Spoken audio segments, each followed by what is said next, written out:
Voilà, chers amis, nous nous trouvons ici, dans cette salle vestiaire qui est exiguë. Hein, vous pouvez percevoir l'exiguïté des lieux, mais effectivement ô combien grande par son importance dans l'histoire montpelliéraine, dans l'histoire juive européenne. Nous allons effectivement présenter ce lieu. Nous avons tout d'abord le niveau de sol qui a été recréé dans les années 80, mais c'était le même pour la période médiévale. 2 niches murales romanes qui servaient à entreposer les affaires et l'éclairage, des torches vraisemblablement pour éclairer et chauffer, et des banquettes au sol. Vous avez eu un bon réflexe de vous asseoir sur ces banquettes. C'est ainsi que les Montpelliérains procédaient pour la période médiévale. Nous avons sur ma droite et en face 2 banquettes du Moyen-Âge, ici dans les années 80, reconstituées à l'identique. Et donc une magnifique ouverture sur le bassin d'eau. Fenêtre géminée, bilobée, à colonnettes à motif floral et végétal. Il y en a beaucoup de colonnettes médiévales à Montpellier, mais dans le domaine privé. Là, c'est dans le domaine public, ce qui montre effectivement l'importance de ce lieu. C'est un bijou de l'art roman. Il a été fait, ce mikvé, à la demande de la collectivité juive, par des architectes chrétiens, ce qui montre l'interpénétration culturelle et religieuse entre les frères et les monothéistes, une porosité entre les deux familles abrahamiques. Donc, effectivement, ce mikvé était utilisé par les juifs de la collectivité, de la communauté, hommes et femmes. Alors, pas ensemble, il y avait des horaires, il y avait des jours. Il y a une présence plus accrue de la gente féminine, car il y a une obligation religieuse d'aller une fois par mois après le cycle mensuel. Les hommes aussi y vont, à la veille des fêtes du calendrier lunaire hébraïque. On passe de l'état de tamé à tahor, d'impur à pur. Comment cela se passe-t-il? On se dénude, on s'immerge une fraction de seconde avec des bénédictions d'usage, et on passe de l'état de tamé à tahor, d'impur à pur. Alors, il est associé à la gente féminine par la fréquence, et aussi par la symbolique du mariage. C'est souvent ainsi que nous avons des... comment dirais-je, une architecture richement ornementée. Alors, effectivement, ce mikvé est cachère, je le disais, pour quelle raison? D'abord parce qu'il est approvisionné par une eau naturelle. On peut faire un mikvé dans une rivière, dans une mer, mais pas dans une eau stagnante. Il faut que l'eau circule, bouge, à l'image de la vie.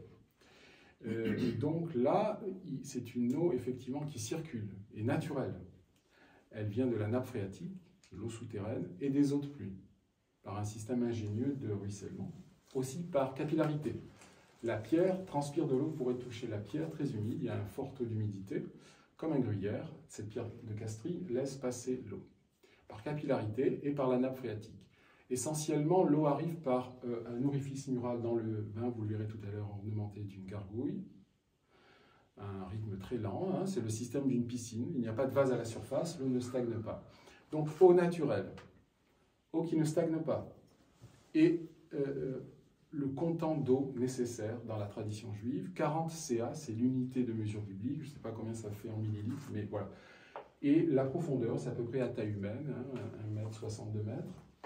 Vous avez 7 marches, comme les 7 jours de la semaine, puisque le monde a été fait en 6 jours, et le 7e jour, Dieu s'est arrêté de travailler. Les 2 au plus profond sont l'époque médiévale, et les 5 autres ont été reconstitués à l'identique. C'est un mikvé qui a fonctionné à peu près, hein, puisqu'il est daté du XIIe siècle, du XIIe au XIVe, au moment des édits d'expulsion des monarques français.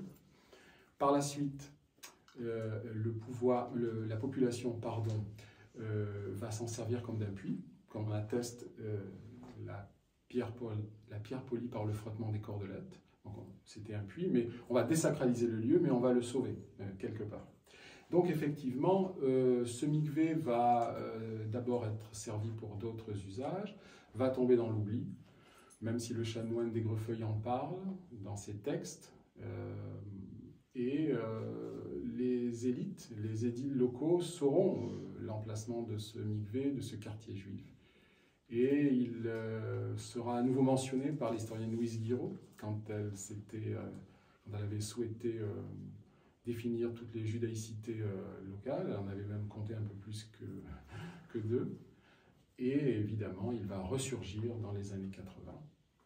Et il marche comme pour la période médiévale. Alors, c'est un site muséal, il n'est pas utilisé par la communauté juive.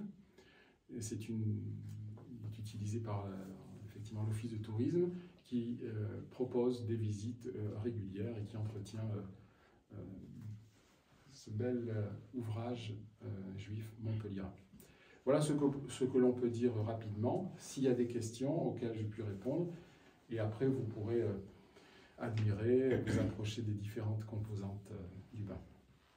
Moi je voulais savoir à quelle occasion est-ce qu'on a fait cette redécouverte dans les années 80, comment ça s'est passé? Hasard, accidentel? Il y a une part toujours de hasard, de chance. Ce sont des historiens qui se sont penchés sur l'histoire des Juifs à Montpellier, sachant que Montpellier a été une place forte de l'intellectualisme juif euro-méditerranéen. Et ces historiens sont allés dans les archives et bingo, dans un texte, dans les registres, dans les traces archivistiques, il y avait la mention de la vente d'une maison qui jouxtait, l'équivalent aujourd'hui du 20 rue de la Barallerie, la Domus Collegium Deorum, l'école des Juifs. Ils sont allés voir la municipalité, et Georges Frêche a accepté d'enclencher un processus pour peut-être plus rien trouver. Et en cherchant, on a trouvé. Donc il y a un grand facteur chance, mais c'est évidemment la curiosité d'historien, le travail de la municipalité et de l'archéologue, qui est Alain Jansac, qui effectivement a joué Indiana Jones et a découvert au début des années 80 ce mikvé, et il a été inauguré à l'occasion d'un colloque sur les Juifs à Montpellier, qui a été organisé par le professeur Carole Yancourt, et l'année même du millénaire de la cité. Donc c'était un beau symbole. C'est le plus ancien monument religieux de la ville avec la crypte de Notre-Dame. Et c'est le deuxième monument le plus visité lors des Journées patrimoine, en fin septembre. Voilà. Mais il a fallu excaver ou c'était dans l'état actuel? Non, c'est à peine. Hein, tout a été retrouvé de manière limpide. La colonnette a été refixée, mais l'eau a rejailli par la suite. Mais somme toute, c'était effectivement en l'état. C'est ça qui est remarquable. On construisait presque pour l'éternité au Moyen-Âge.